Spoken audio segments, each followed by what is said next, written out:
morning! I don't even.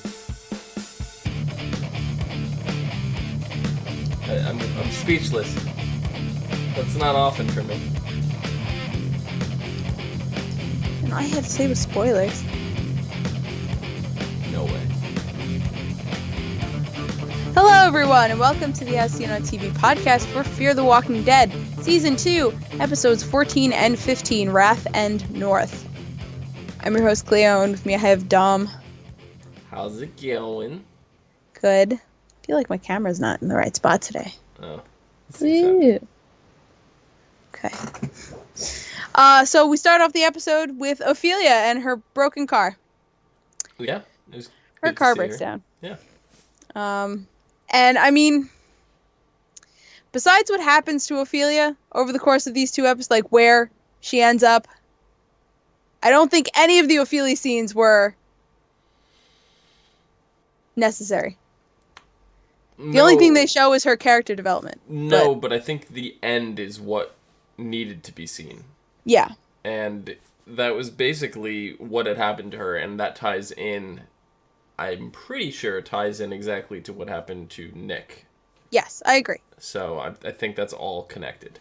Yeah, but what I mean is we get tiny, teensy bits of Ophelia over these last 6 episodes, whereas we could have gone literally these 6 episodes, not seen a thing from Ophelia, and this episode show us her in the desert, and I would have been like, holy shit! Yeah, well, I think sprinkling it over the course of where it was in these last couple episodes and stuff like that saves them the trouble of doing an entire Ophelia episode and having it be very lackluster. If you took, that's not what I'm saying. If you took all of the Ophelia scenes, out, I'm pretty sure they would not reach 10 minutes. They would be like 5. I get that. But my point is, instead of extending them and making an entire Ophelia episode that would be very lackluster, taking them apart and sprinkling them throughout is probably a little bit of a better way to kind of let you know what's going on with her. But, you know, I wouldn't enjoy 5 minutes isn't an Ophelia episode. No, I know. No, I'm saying, because, like, the Chris and, you know, that we just had recently, we had flashback episodes, right? Yeah. Taking 5 minutes and sprinkling it through an episode saves us the trouble of having an entire Ophelia flashback episode that is stretched out longer and more boring. That's my point. No, I was saying if you took every Ophelia episode from the... Oh, yeah, no, I know. Every Ophelia I agree with you. I'm not disagreeing. I still don't understand how what you're saying is different than what I said. I'm saying that I'm glad we didn't have an entire Ophelia episode, is my point. That's what I'm saying. I'm going to let it go, because we're just going to talk ourselves in circles. I just have to let it go. I'm saying I'd rather have 5 minutes of Ophelia here and there than make more scenes that are longer and boring for another episode. We're going to stop, because that's not what I'm saying. Anyway. I know that's not what you're saying. Oh my god, okay. So that's it. We literally see Ophelia with the car, and then she gets taken by a very racist Texan, who welcomes her to America, which she's been in America this entire time, because guess what? Mexico's part of America. Oh my god. It is? Oh my god. Yes. Since when? North America. America. Oh. Mexico is part of America. Huh. Not part of the USA, right. But part of America. Like, when he's like, welcome to America, I was like, oh my god. Yeah.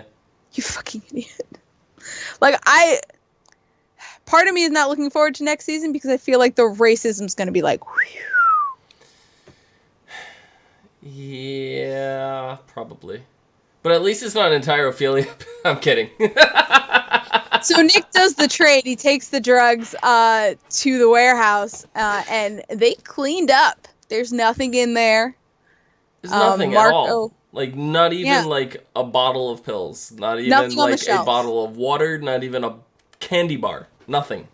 Which is interesting. That means they took everything. But where did they take it? Because we didn't see them with anything when they reached the Colonia. But there were lots and lots of vehicles, so I'm just assuming that most of this stuff is inside the vehicles. Yeah. You know. So. Which adds to, like, my wondering, how do they get stuff into the Colonia when there's one bus? How do you get, like, a cart full of water into... I don't understand. Well, we saw them bring the cart, but we never saw the cart go into the Colonia. Yeah, so, we never saw the cart go past the fence, through the zombies, through the bus to the Colonia. That we skipped that whole part. Yeah. Like, never explained. Pretty much, they couldn't figure it out either, so they just skipped it. But that's what bothers me sometimes, because if you can't figure out how to show us, then it doesn't make sense, and we know it doesn't make sense. Yeah. I think they're just hoping that there's people that are not like us that don't think about this stuff and just glaze over the fact and then, think, you could get through it. And I mean, we mentioned this the first time we saw them with the 2 wagons full of water, where it's like, it's all right, don't worry about it. But then things keep coming up. We're like, how did they get into the Colonia? Wait, hold on, what? It just kept happening, where I was just like, I'm to the point where, how? Somebody has to tell me how. Yeah. They have a pulley system down the cliff on the other side of the Colonia. They have a teleporter pad. Yeah. It's pretty advanced shit. Hella drop. So yeah, Marco and the drug guys were getting ready, and Nick is very glad he didn't listen to Alejandro and went do the drop, because he gets this bit of intel. I don't know. I don't know what would have been a better situation for them at this point. What do you mean? For like, because we know what happens at the end of the episode. I know we're not quite there when our explanation, but yeah, at the end of the episode, we see what happens to them, and it's not pretty.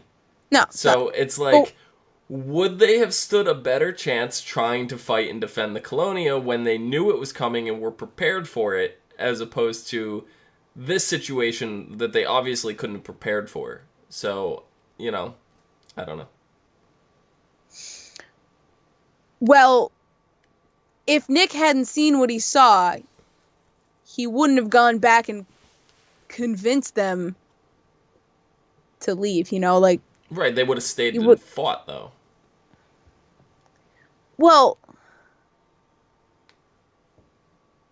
I guess, but they also wouldn't have been prepared to fight, because... No. Even, before that, Alejandro was like, no, they're not going to come for us. They don't know where we are. But now Nick knows they know where they are. Right. So either way, if they ran or stayed, they wouldn't have been prepared if Nick hadn't gone out. Yeah. But it seemed like they had a lot of guns. Like, where the hell did they get all these guns? Because we see them at the end of the episode when they're walking down the streets armed. Well, some of them are armed. We know the scouts are armed. Right. They don't use their guns. They usually use their knives, but they're armed. So it's just like, knowing that there's only one way into the Colonia, why couldn't you just arm everybody at position to ambush them in the bus or something? Well, I think also Nick's mindset is that Nick's not a fighter. Nick can fight. He doesn't. He chooses to do another way. And to him, running had a better chance of survival than standing their ground. See, like, I don't know if they had a grenade, but, like, personally, you could rig a grenade to, like, pull the pin on a string that's attached to the door of the bus, and the grenade is inside the bus and takes the whole bus out. Like, but if it takes the whole bus out, that's the... Well, yeah. That's the defenses of the Colonia. You're screwing yourself. Yeah. Dig a hole. I don't know. Dig a hole. Whatever. Dig a moat. Dig a moat with the non-water that you have. Yes. Yeah. No. Just dig a trench. Don't fill it. It's just a ditch that can easily be hopped over. Well, not for the zombies. Oh yeah. Yeah. Catch the zombies. Yes. And then when Luciana and Nick are confronting Alejandro about it, he gets bit again. He's not immune. Like I said, I think I said 4 weeks ago when we were talking about this, I go, it's possible, however, very improbable. Like, it was possible he was immune. Possible. We all said that. But I didn't think for one moment that he was.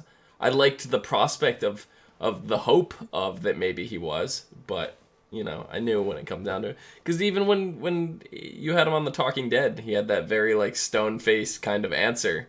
And Hardwick was, like, questioning whether or not, you know, just based on that, because it was kind of a cagey response.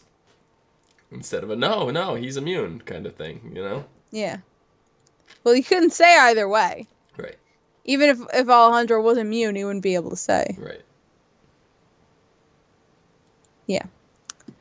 But he got bit by, a drug addict. Drug addict, yeah. You know? And I think that's actually what John may have said. Yeah, no, I said that. Okay. So... He got bit by a meth head. Yep. But yeah, Luciana's not happy. Very mad at him. And what got me was, okay, so Alejandro got bit.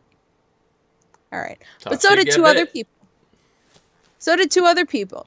The two other people sacrificed themselves. They just left. And Alejandro closed the door on them. And I was like, hold on. Mm-hmm.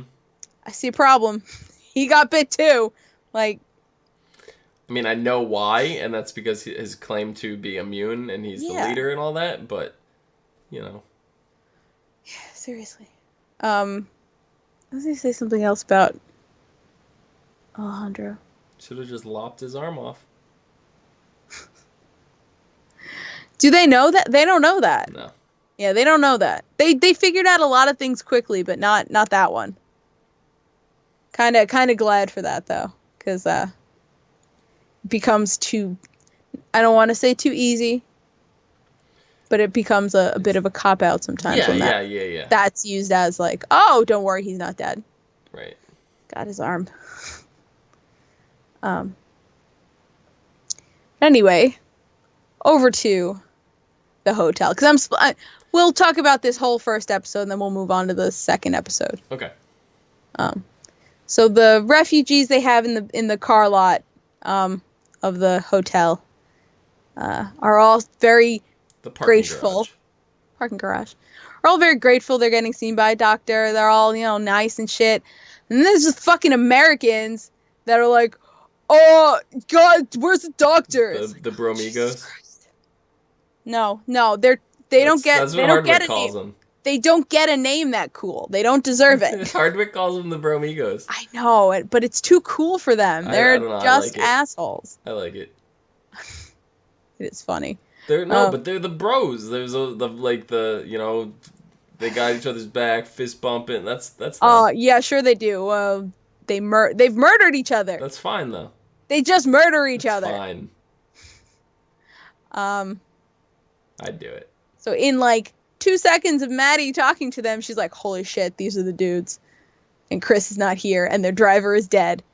And she freaks out. She goes to Strand. She's like, Strand, I don't know what to do. Strand, what do I do? I mean, Strand, I don't always condone lying. I'm almost never condone lying. But what Strand said made 100% sense. It's like, you need to allow Travis to have that hope because it will destroy him. Like, this is the one and only time I actually agreed with maybe you should just not say anything, which, yes, is in fact lying. Mm-hmm. A lie of omission is still a lie. Yes. So I think in this particular case, it would have been okay. But from a story point of view, we knew that wasn't going to happen. Oh, of course. But I mean, also, whether or not it really would have broke him, which I mean, he did break, but not in a unfixable way, if you know what I mean. Yeah. I still think it's something that he needed to know. And it just so ended up that he found out, he saw them being escorted out and went to confront them. But I don't know if I would have not told him. You know what I mean? It's a really hard call because on one hand, yes, it's good that he knows and it's out of his system and he can move on with, his life, whatever. But on the other hand, if you think about it, if he didn't get any of this information, he would have just gone on thinking Chris was alive and went about his business, and it wouldn't have affected him at all, He never would have saw Chris again. He would have this whole time thought he was alive and he made it somewhere, and, You know, just that kind of hope, feeling, whatever. And everything would have been hunky-dory. I don't think so, because I think Maddie knew Chris was dead. Yeah. The guilt would have eaten Maddie away. And there's only so far that kind of, oh, I hope he's alive somewhere can go. Yeah, I mean, because we're seeing after that with Maddie now. After 5 years, you know, you probably start to be like, oh, he's probably But we're dead. seeing with that with Maddie now, and the length she's going to try to find Nick, so. Yeah. You know. But she actually has evidence that Nick might be alive. That is true. And now she's spoken to someone. Well, that's next episode. Whatever. She spoke to someone about Nick, so. Yeah. And, like, rummage through dead people's corpses to find their address kind of deal. Where, Alicia's like, Mom, what are you doing? Literally, guys, what are you doing? Yeah. But I fucking love how they ended that episode. Because it was just Travis murdering 2 kids. Just. Ooh. I sat there with such terror. Slow clap. Slow clap for Trav. Such terror and enjoyment, all in the same like emotion. Like I just sat there with my mouth open, going, I'm enjoying every second of this, but I still feel dirty. Like, just watch. You know what I mean? Yeah. Oh, it was fantastic. And I love that. See, they told this bullshit story, and then there was a detail wrong, and Trav was like, I was waiting for you to slip up. Bitch, what did you say? Which one was it? Did you drag him out? Did he fly out of the windshield, or did you drag him out? Because that's 2 different stories you're telling me. Oh, man. And it's these guys, and it reminds me, this is not a spoiler for S.H.I.E.L.D., but it reminds me of what's going on in S.H.I.E.L.D. Yeah. Where, like, you know, Ghost Rider shows up, and it's like the guys he's vengeancing are like, oh, I don't deserve to die, when they're like murderers and rapists and shit. Right. And these guys too, they're like, oh no, come on, man, blah, blah, blah, blah. It's like, you literally murdered your friends. Yeah. You murdered 2 of your friends. Why do you think you deserve anything? Yep. It's fucking why didn't they shoot the guy with the dislocated shoulder, huh? Why didn't they shoot him? Yeah. Well, because that guy could still walk. Yeah. It's like, white boy entitlement. Fucking get out of here. Like, what was the point? I mean, I get there's no logic behind that, but what is the point in shooting Chris? Like, just leave him.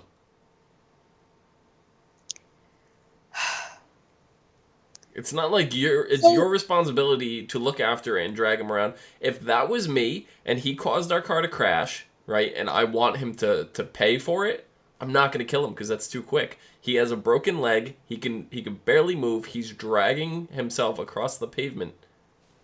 I'd leave him. Right? He's going to suffer. That's more suffering than anything. Like, I'm trying to think from the mentality of the kids. You know, so I don't see the point in shooting him. Because they're murder hobos. I guess. That's why. They're also murder hobos. Because when we first met them, they murdered, presumably, an older couple in that diner. Yeah. And the way they were laid out, that's true. I don't think they offered any defense. No. At all. So these guys are just kind of like the 3 bandits Nick met, you know? Right. Just shooting shit because they can. And I mean, you're right. To leave someone with a broken leg to die is much worse. Mm-hmm. So maybe shooting him was a mercy, but in that case, shooting their other friend, who they could have just left in the safety of the barn with Travis. Right, that's true too. Yeah. That was unnecessary. I guess because I didn't care about that kid at all, that I didn't put any stock into the reasoning for shooting him. Where, like, Chris, I actually enjoyed Chris. You know, as like crazy and things have gotten with him this last half of the season and everything. Like, I mean, this whole season, I guess, because it started on the boat. But, you know, like, I don't with know. his dead mother. I still liked Chris, so. Me too. And losing Chris this way, I'm honestly surprised that Travis didn't try to find the spot where the truck crashed. I thought that's where this episode was going, like into the next episode when they're driving around at night. I thought, and then they pulled over at one point, and I thought that was them pulling over to the truck, but it was them pulling into the abandoned supermarket. Yeah. Yeah. And I think there is, a part of Travis that's irrevocably broken. And I think that part of Travis is the part that buried a stranger. Yeah. I think seeing how these people treated his son, like, what's the point of him? He buried their friend. They didn't bother to bury his son. Like, I think they also are, I think he's sort of letting Maddie lead the reins now too. When they first started telling their story of how he got thrown and whatever, I kind of believed them up to that point until they said we buried him. You would have loved it. I was like, you buried him, no. Really? Did you? As soon as they said that, I was like, absolutely not. This is the most bullshit story I've ever heard. Absolutely not. But I kind of accepted it up to the point where they're like, yeah, he died and got thrown out of the car, whatever. I accepted that. But, do you think Chris is dead? Do you think their story was true? Do you think they were telling the truth? Because this is something they didn't even bother questioning on Talking Dead. Right? Do I think that Chris is dead? Yeah, yes. 100%. Yes. There's no way that their story about killing Chris was bullshit either? I mean, while Travis was murdering them, if it wasn't true, I'm sure they would have said something. Yeah, I guess. I mean, there is always the chance that they're lying. There is. But the big cowards that they are, facing death and him beating the fucking... And it was slow. Him beating the fucking shit out of them. Yeah. I think they would have said something. And Chris or Lorenzo was also a guest on Talking Dead as well. Yes. And I thought it was really interesting because they're like, oh, surprise guest or whatever. And I was like, the only person that would be kind of interesting is Lorenzo. And getting him back, he was just on last week. Yeah. I go, that would be really weird. It can't be him. I'm like, all right, so what else is going to happen that's going to issue somebody being on? And then I was like, maybe it's Travis for Travis snapping, or whatever. Mm-hmm. And then they're just like, no, it's Lorenzo. And I'm like, okay, well, I still accept that this is fine. Yeah. Well, he's also filming for, I guess they're still filming, I don't know, for S.H.I.E.L.D. Mm-hmm. And that's in L.A., so he's in the area. Yeah. Oh, he's on S.H.I.E.L.D.? Yeah, he's Ghost Rider's little brother. Oh, cool. Yeah, when that came up, I was like, oh, hey, it's Chris! And everyone was like, oh, we don't know what you're talking about. And I was like, it's okay. Yeah, because I'm sitting there, and I was like, I should have realized this the last time he was on the couch. His hair was completely cut and everything, and that should have been a giveaway that he was dead. He's not going to be on the show anymore, Either that or, like... Well, they also have a long time until they have to film again. That is true. It's like 5 months, or 6 months until they have to film again. Yeah. But yeah, so second episode. I'm gonna miss Chris. Yeah, me too, man. I liked Chris and his craziness, wanting to kill people. Mm-hmm. Anyway, Maddie's going around the beginning of this episode like, let Travis out. He's not going to kill anyone else. And it's like, Maddie. Well, we forgot in his blind rage, he smashed the door on Oscar's head. Oscar's face, yeah. He's in a coma. Yeah. No, that's true. And I'm pretty sure they would have wanted to lock him up just for the 2 murders, but because it was Oscar, they definitely don't want to let him out. And I fucking understand that. Well, Maddie's going around being like, let him out. He's not going to kill anyone else. It's like, but Maddie, he killed people. Well, personally, if it wasn't for Oscar, I'd be on Maddie's side with, he's not going to hurt anybody. Let him out. It'd be fine, right? That was not part of their rules and agreements and everything that they made. their rules that they stated when they formed the pack of the hotel was that they would not lay a hand on each other. Right? So Travis coming into the group automatically sets him to these rules, even if it wasn't explained to him. It puts him as these rules. These other people that they're treating they're not their people because they're not even allowed in the hotel. So, but they've been let onto the grounds, and this is a preliminary. They're being evaluated to potentially come into the hotel. So if you and I mean, Travis has come with these new people, and he's violently murdered 2 of them. That, I think, and you're talking legal loopholes. Like, I don't know. I think this is definitely a case where this dude's killed people, lock him up. And the mother got locked up for stabbing someone. I think Trav should be locked up for killing 2 people. The mother got locked up for stabbing one of their own, and these 2 assholes are not ever going to be part of them. They were talking about throwing them out before they even seek medical attention.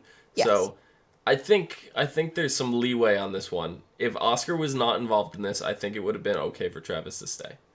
I think it would have been okay for Travis to stay, but I still think he should have been locked up. Maybe. Because the whole time I'm just like, I am really glad that Travis killed these 2 guys. I'm really glad it happened. It should have happened a long time ago. I mean, they could have had but he should be locked up. They could have had like a makeshift trial and everything if, Oscar wasn't involved in this and weighed everything out. And they would have been explained, look, these 2 guys killed his son. Exactly. And then they would have been like, well, we didn't like them anyway, and it's okay. You can join us again, Travis. So yes, and I think that would have been a good way to go about it if Oscar wasn't put in a death position. A death coma? A death coma. Now, well, technically it wasn't the coma that killed him. It was his brother trying to save his life. I'm just going to say, I get more and more fascinated with what is able to be put on TV every single time. Yeah, they drilled into a dude's skull. Because this happened in Saw 3. Or was it? Yeah, Saw 3. Right? The one of the characters has an inoperable frontal lobe brain tumor, and it is pushing on his skull, and they have to remove a piece of the bone to allow him to live, because his brain is literally swelling inside of his skull. Now, this was a big deal in that movie because, whatever, and they had to go jump through all kinds of hurdles during this scene, specifically, to get the movie knocked down from, an NC-17 to an R. Mm-hmm. For that particular scene. And now this is something that we're just seeing on TV. Like, it's crazy the way, the way the censors and stuff have changed, over the years, and you get more and more desensitized to certain things. I don't know, because I still couldn't look. You put but you put this show on TV 15 years ago, and they would have been like, absolutely not, get it off. Yeah. Doesn't matter if it's a paid channel or not. Like, I don't even think HBO would have been able to air this back then. And I mean, if anyone saw the trailer for Luke Cage, they showed a guy's wrist breaking, and I had to watch out of one eye. I was like, ugh. Yeah, but this they went to and like you said, you weren't looking, but when they drilled out the skull and all the bone dust was coming out of it, and it's turning into powder. It was like foam. Yeah, it looked like foam. It was really weird. Yeah, and and then pulling the membrane back from the actual it was crazy. The skin crazy. Off the skull. Yeah. So with a box cutter, I was like, oh my god, a box cutter. Yeah. Why? He had it soaking in alcohol, but still, it's a box cutter. You only get skeeved out because you deal with those at work a lot. I'm the same way. I deal with box cutters at work all the time. And they're a little skeevy, but a blade is a blade when it comes to being sterile. It doesn't matter, No, I know. But I mean, a box cutter is not as sharp as a scalpel. No, but when that's all you have to work with, when you're in a hotel that doesn't have a medical department like that, and all you have are box cutters, it's better than using a dinner knife. Mm-hmm. What are you gonna use? A steak knife? Oh, jeez, no. No. Box cutter is the most accurate thing that they have there. Yeah. And so Alicia goes down to help. She wants to help. Does she, though? Feels bad. It Yes. seemed like Maddie talked her into that. Maddie sent her down for reconnaissance, but Alicia cares. She's gotten close to Hector. Okay. But that was really weird, where Hector was really mad at her. And I'm just looking at Hector like, dude, Oscar literally held you captive 3 days ago. Yeah. Like, you love him now? Family's family. Oscar's been like your fucking, he was on the other side of you for like, I didn't get. Blood is thicker than water. But he's not related to Oscar. Thought he was. Hector? No, the doctor is. Hector is Elena's nephew. Okay. Hector was the one held hostage by the guests. So Oscar literally held him hostage. Yeah. Okay. I'm thinking that they were related. Oh, no, not Hector. That was just really weird to me.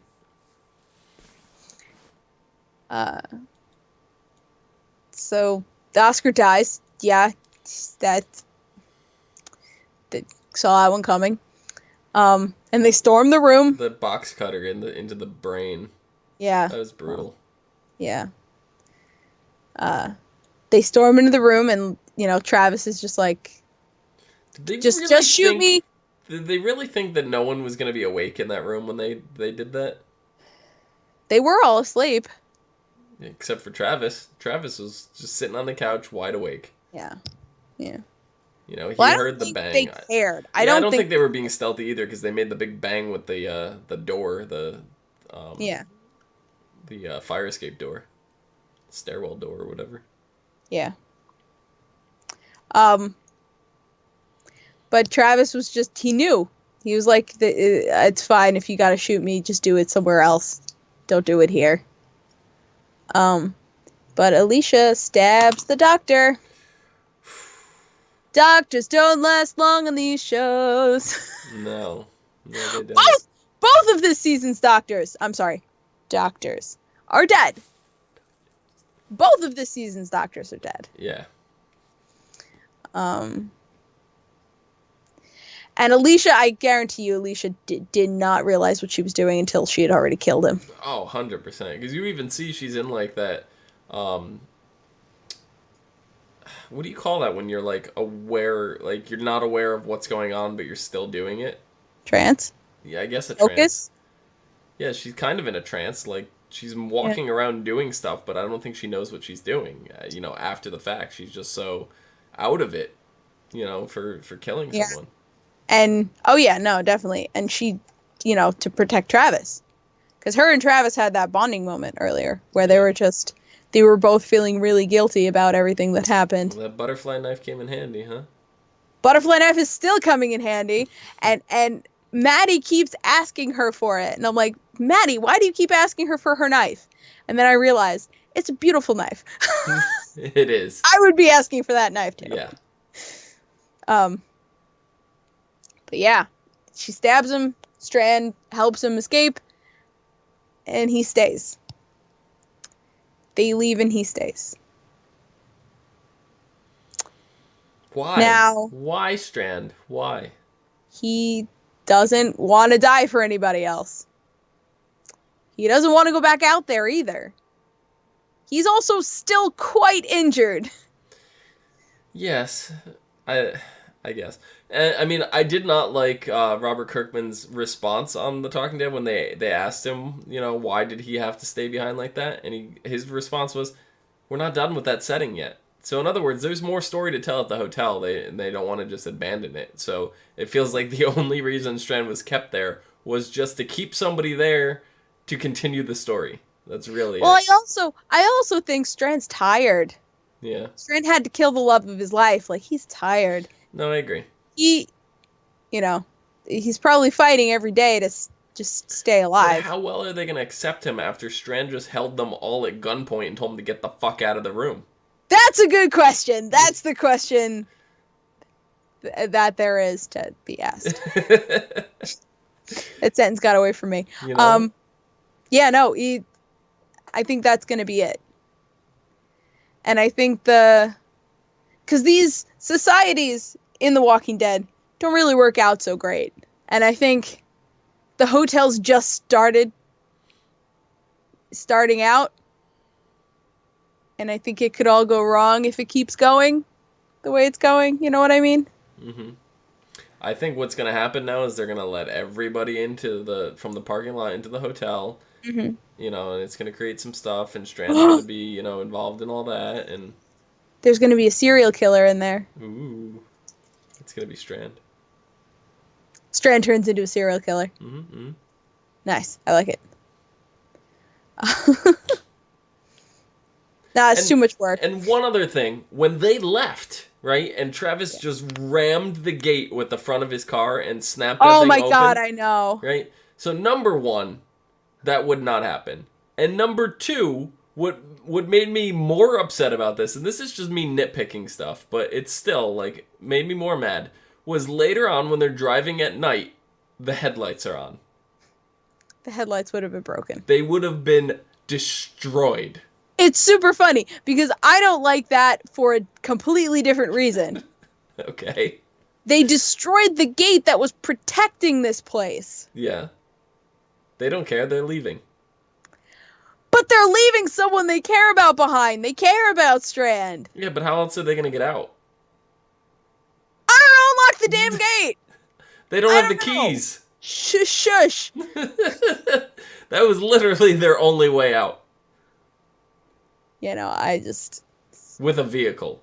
And during all the chaos that happened, they're not going to have time to, hey guys, let's get the key and open the gate and relock it, and like they're going to get shot because they're going to come for them at that point. You don't even have to relock it. Just leave it so that they can lock themselves back up again. They can still lock it. You mean to tell me that's the only set of chains and locks in the entire complex? And that thing was not the standard gate lock that was on that thing to begin with. And I would give that to you if they didn't completely knock the doors off. The gate came off the hinges.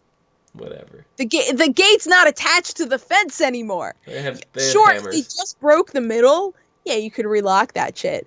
But the gates came off. They have hammers. They could fix it. Bob the Builder. Mm-hmm. Anyway, back at the Colonia.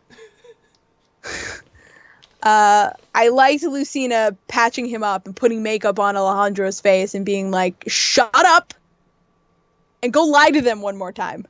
Yeah. It's like she's so mad that he lied, but she's still willing to follow him. And that's like blind. I don't know. Like, that aggravated me. She's not following him now. She wants him to give the other people hope so that they can defend their home. That's what she wants from him. She doesn't want to follow him anymore. No, I get that, but she's still following his beliefs by saying, yes, lie to them one more time and tell them that the Colonia is safe. Like, no, you should be telling them to follow Nick and get the fuck out of there. Well, she thinks that they can defend it, and she thinks that I think part of it is there are young children there, and she doesn't, at this moment, when she's trying to get Alejandro to rally, she doesn't think that they would stand a chance on the run.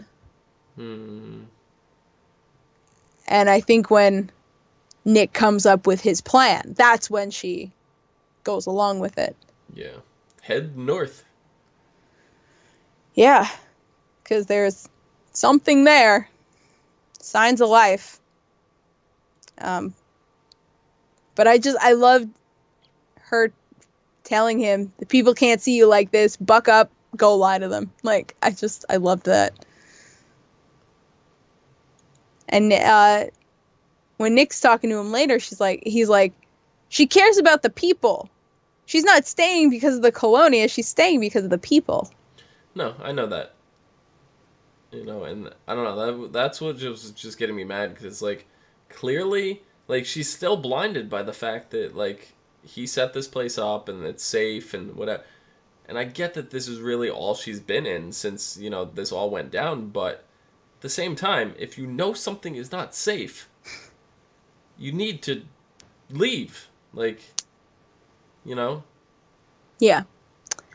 if there is a room that you like, if you lived in, let's say your bedroom, Cleo, you were away for a week, and you came back, and your bedroom was covered in 10 million spiders. How did I know you were fucking gonna say there were spiders in my room, you piece of shit? There are. Look, they're everywhere. No, but would you be like, it's okay, it's safe here. Let me go and stay and live with these spiders, and maybe they won't bite me. That is the exact analogy. That's not to this. That is the exact analogy. Or if you're in your room right now and a million spiders charge through the door, you're not gonna sit in there and go, maybe they won't bite me. I'll be okay. We can fight them off. No, you're gonna leave the fucking room and come back with fire and burn the whole room down. That's exactly the situation. And you are speechless because A, you're very scared of spiders, and B, you don't want to imagine that. I'm not very scared of spiders. But I don't like the idea of there being a million in my room. That's not a nice idea. Right. So it's a drastic analogy, but it's still there. Okay, well, alright. So the point is you're going to run. Yes. So that's what they should have been doing, knowing if you knew there's 10 million spiders coming to your house and they're going to be there tonight, you're going to leave. With the spiders? I'm just saying, you're going to leave. Because all you have to say is, if I knew the Mexican drug cartel was coming to my house with AK-47s, yeah, sure, I'll leave. Okay, did you know that the Mexican drug cartel was coming with 1 million spiders? Would you You would leave. That's my point. So, like, she should realize, hey, I'm gonna die. We should probably leave. I think she had faith, and she was confusing the feeling of belonging with these people with the feeling of this is a home, you know? Like, the Colonia wasn't her home, it was the people. Right. I think she leaves when she realizes that. Yeah. Sure. But Alejandro finally gives his rousing speech about them, I don't know, fucking being immune to death. I don't know. This is a weird fucking cult. I was just so over it. I was so angry with him, but in the end, you know, I was like, okay, I accept what you've done now. Yeah, I mean, it's fine now. And I loved how Nick said, he was like, you can have a beautiful death. Yeah. And he did in a lot of ways. He really did. He had a beautiful death. Because Marco and the crew show up, and there's no resistance, and they get in, and then they're like, yeah, and they fire their guns in the air, and it's like, dudes, you probably shouldn't have wasted all that ammo for all the zombies that Alejandro's gonna let in. I mean, I didn't really know what his plan was, you know? Yeah, me neither. I'm like, what is he gonna go open the back of the bus, get swarmed by zombies and die, and then they're all in the Colonia? I didn't know that the bus actually ran, you know, like that was not even a thought in my mind that bus moved. Yeah, seriously. So. But it did. And they were fresh zombies by the time Travis, Maddie, and Alicia show up. Yep. But and he died and he didn't even turn. Like, it really can't get much better than that for him. Yeah. Yeah, exactly. Someone was there to give him the mercy death. Yep. Or the mercy kill, so that he did not turn. So in a lot of ways, it really was beautiful. But it's the thing that keeps getting me is, like, Maddie and Travis were like, we're going to go in. Alicia, stay here. And I'm just like, why? Why are you telling her to stay behind? I think it's not more toward she's incapable of whatever. I think it's just, in this particular situation, just what she went through right now. And she may not be in the best state of mind because she's so out of it that they don't want to risk anything, because they look and they see the zombies everywhere. So I think it's more of just she's not herself and protect kind of thing. Not that she's incapable of handling herself, but in this particular situation, I think I get their reasoning this one time. But if this happens again in the future, when time has passed and she's accepted the fact that she just murdered somebody, then I'm going to start smacking Travis around, and I don't care if he just murdered 2 people with his bare hands. Like, I'm going to start smacking Travis around. Yeah. I just think, you know, it's safer together. Why would you leave her behind? I don't know. That was just a thing where I was like, why? Just why? It's safer together, but also at the same time, if they're walking into a death trap, they want her to be safe and have a chance too. If they're all in there together and then they're all going to die together. No, I know, but I also think that you're in this world where even if you do stay behind where you think it's safe, 5 minutes later there could be zombies. That is true. But while we were talking about crazy murder thing, can I just mention the Sure. Nick eyeball zombie killing? I forgot all about that. Holy shit. He put his thumbs through that zombie. Through the eyeballs into the brain. Yeah. You gotta put your thumbs all the way in there for that. All the way in. All the way in. All the way. That was crazy. That's like I don't even. I was gonna say a bowling ball. That's like sticking your thumb in a bowling ball that has like watermelon shoved inside of it. I don't know. Or sticking your thumbs into a watermelon. Yeah, sure, but it's like I don't know. It's like you're putting your entire thumb in there. Yeah. Mm-hmm. It's awful. But you're forcing it, pressure, and oh my god, it's just that was 9 million times worse for me than the brain thing. The brain thing with the surgery, I've seen that. Like I said, I've seen that in Saw before. Didn't even faze me. I'm sitting there eating my dinner watching this.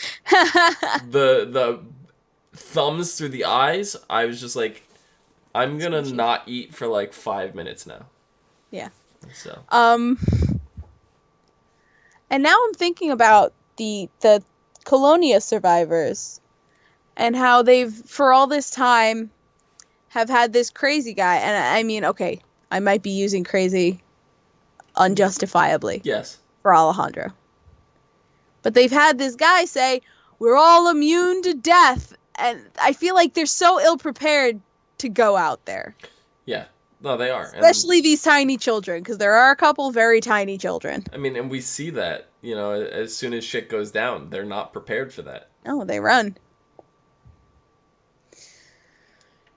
Yeah, and we have, I don't know, what, Border Patrol?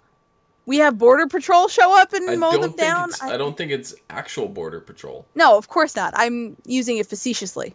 Yeah. It's a newfound border control. The government bailed long ago. Oh, of course. So this is, probably, excuse the term, Hickville, USA, sitting there, Border Patrol and going absolutely not, and I don't know. Yeah. Well, we haven't heard those guys that descended upon Nick and Luciana, who got shot, by the way. Right. She got in shot. The arm. Shoulder. Yeah. Arm, shoulder, somewhere here. Yeah.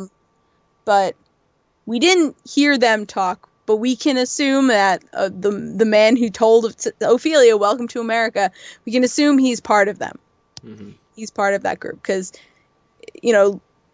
Ophelia was just over the border. She had just crossed it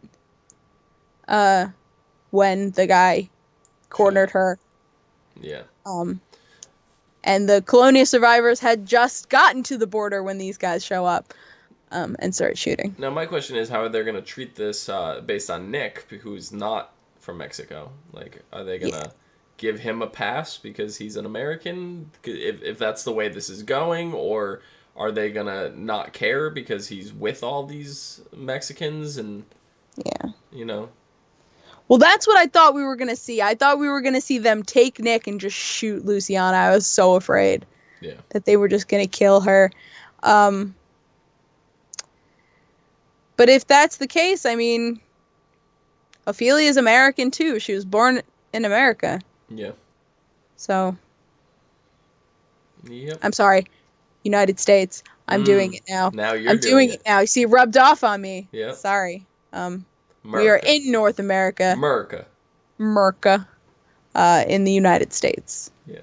So, I am a little upset that we're back in the States. I would have loved to stay in Mexico for longer. I think in the very end, this season fell short for me just because of how it ended. Like, I loved it. Do not get me wrong, but I mean, my favorite arc was Chris's for sure. You know, yeah. like, I think that was fantastic and inevitably leading into Travis. And something Kirkman said on the Talking Dead where he goes, you know, this is going to propel Travis into season 3 and beyond. So now I already know Travis isn't dying next season, you know. So. Yeah. But it's just like, I like the change of scenery, right? Because, like, Yeah. for Walking Dead, we pretty much stay in the general area. Like, we went from, you know, Atlanta, Georgia, to the farmhouse, which was not too far. Right? Still in Georgia, yeah. Right, and then the farmhouse, they went to the prison, which still wasn't very far. Mm. You know, and then they've been wandering around, and they're still somewhat, you know, they've wandered a little bit. They're within a couple hours, you know, I want to say, of where they first started, right? I 3, don't 4, think so. 5 hours. Alexandria is in Virginia. Alexandria is not in Georgia anymore. Okay.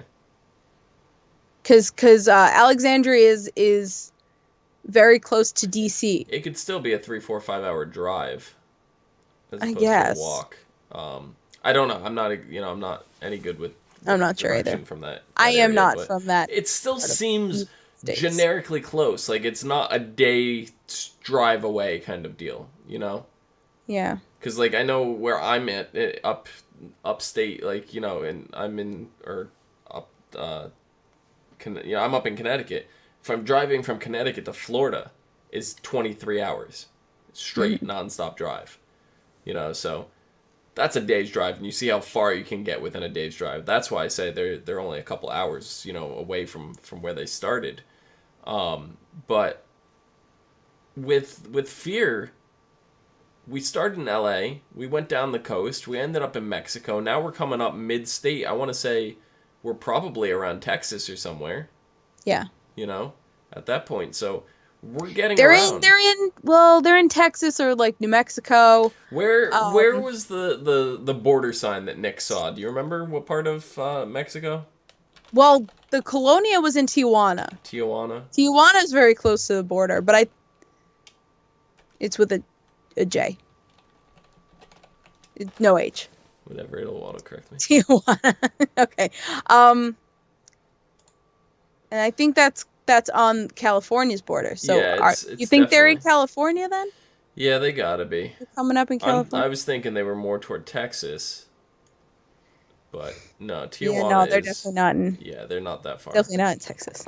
Yeah, Texas is all. Oh yeah, not even in Arizona. Yeah, right. Okay, no, they're in California. Yeah, so they're back in California. Well, the border. Yeah. Baja California. Not really. Well, Baja California is in Mexico. Yeah. But yeah. So yeah, if they're in California, there are racists. There are racists in California too. Yeah, for sure. I mean, I don't know exactly, because there's an airport Internacional de Tijuana. Well, but that's not the one that Nick saw. Nick saw what looks to be Brownfield Municipal Airport. There's nothing further than that. Yeah, I guess not. There's Nulf Imperial Beach Airport. Yeah, PRS, they seemed close to the water. Kinda. Yeah, I'm gonna say that's probably more likely because there's the international. Sorry, park. we're looking at a map that you can't see. Yeah, there's an international park, and that park. I mean, it's closer. The border crossing that they used in the show is a discontinued border crossing. It's only discontinued now, but what? No. There were cars there. They look like, yeah. In current day. Are you sure? Today, yes. They said it was a decommissioned border crossing, no longer in use. They got permission from the Mexican government to use it. That was one of the facts on the Talking Dead. Okay. Yeah, because they wouldn't have been able to film at an active border crossing. Yeah. So, I mean, that's all I have for this season. That's Fear the Walking Dead. Excuse you? Yeah, sorry. Who's calling? Hello? Tom? I had to mute my phone. Oh, okay. So that's all I have to say about the season. What about you? Yeah, I mean, I was just trying to find the decommissioned border crossing, but I don't see it. But because I'd like to know exactly. Where it is? Yeah, wait, close crossings. San Ysidro. That's San Diego. That's kind of in the right area. Yeah, so that one could be it. Yeah, that's Tijuana, Baja, California. Yeah, That seems yeah, like it's that one. So they're in that's San probably Ysidro and San Diego, California. So that seems, I don't see any other one that seems likely. Mhm. It's the only one that's California to Mexico. Connecticut. Yeah. Mhm. We did it. We Mhm. did it. We did it. All right. So, Dom, where can the people find you? You can find me down below at Phenomenon, PHENOMEDOM. And you can find me at Cleomoto on the socials, and you can find all of us at ASO TV Podcast on Facebook, Twitter, Gmail, Google+, and right here on YouTube. Follow us for some more podcasts from some of your favorite TV shows, video games, and movies. Until next time, for Next season. regular Walking Dead or Fear the Walking Dead, whatever you watch, whatever, come back. We're always around. Bye-bye. Always around except for that Ophelia episode that we didn't get. Oh my god.